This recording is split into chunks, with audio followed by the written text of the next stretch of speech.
दिया है। उन्होंने जो अभी तक जजमेंट अपलोड नहीं हुआ है, जो मीडिया से जो हमने पढ़ा है, खासतौर से लाइव लॉ हो या बार एंड बेंच हो, जिसमें उस जज साहब ने कहा है कि the main thrust of my judgement is the entire concept of ERP was not essential to the dispute. और उन्होंने कहा है कि कर्नाटका हाई कोर्ट ने the high court took a wrong path, it is ultimately a matter of choice and article 14 and 19।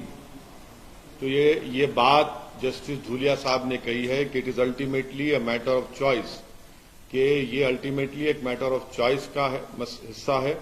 और article 14 and 19 का उन्होंने हवाला दिया है। और साथ ही साथ उन्होंने कहा है कि the foremost question in my mind was the education of the girl child. Are we making her life any better? It is common knowledge that a girl child, primarily rural and semi-rural, has a lot of difficulties.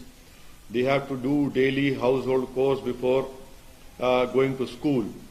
और उन्होंने important बात justice Dhulia साहब ने कही है अपने judgement में, जो एक्सर्प्ट मिला है, I felt the judgement in BJ Emanuel squarely cover the issue.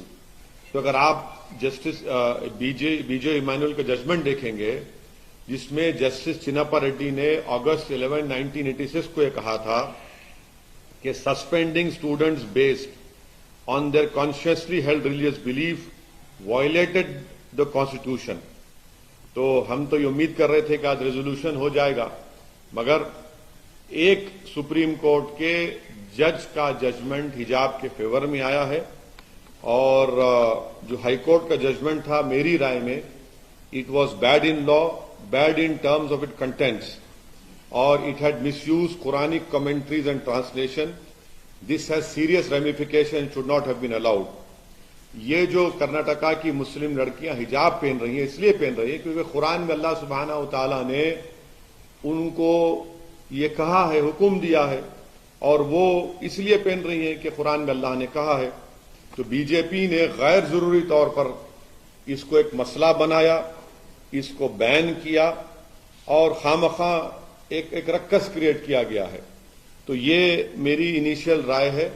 अब जब जजमेंट पूरा अपलोड हो जाएगा और जब हमको मिलेगा तो पढ़कर उस पर और तफसील से हम आपके सामने बोल सकेंगे। कर्नाटक हाईकोर्ट ने सर सवाल किए थे कि हिजाब जो है कंपल्सरी प्रैक्टिस नहीं है, सुप्रीम कोर्ट, तो इसीलिए मैंने कहा है कि जो हाईकोर्ट का जजमेंट था, हिजाब जो है कंपल्सरी प्रैक्टिस नहीं है, सुप्रीम कोर्ट, तो इसीलिए मैंने कहा है कि जो हाईकोर्ट का जजमेंट था वो it was bad in law, और उसके कंटेंट में भी वो खराब था, और उन्होंने गलत कुरानिक कमेंट्रीज एंड ट्रांसलेशन को इस्तेमाल किया।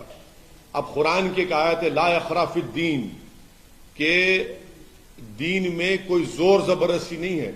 वो हिजाब के लिए इस्तेमाल नहीं हुई थी, वो रिलीजन के एक्सेप्टेंस में इस्तेमाल हुई थी। उलमा इकराम ने कहा तो आपने उसको हिजाब पे डाल दिया। तो इसीलिए हमने कह रहे हैं कि वो गलत था। वो ऑनरेबल जजेस ने वो गलत मिसयूज किया, बल्कि कुरानिक कमेंट्रीज और ट्रांसलेशन को। और उस जजमेंट में यह कहा गया कि स्कूल एक प्रिजन है, स्कूल एक मिलिट्री कैंप है, कैसा होगा बताइए। तो इसलिए वो मेरी राय वो है उस कर्नाटका हाईकोर्ट के 3 जजेस बेंच की। उसमें तो तीनों जजेस ने हिजाब को कहा कि जरूरत नहीं है। यहां पर सुप्रीम कोर्ट ने दो ऑनरेबल जजेस ने डिफर किया है, मगर एक जज धूलिया साहब ने हिजाब के फेवर में जजमेंट दिया है। सर अगर हम बात करें कि अब आपका टाइम चले जाएगा, फिर वो सोच लीजिए फिर आप।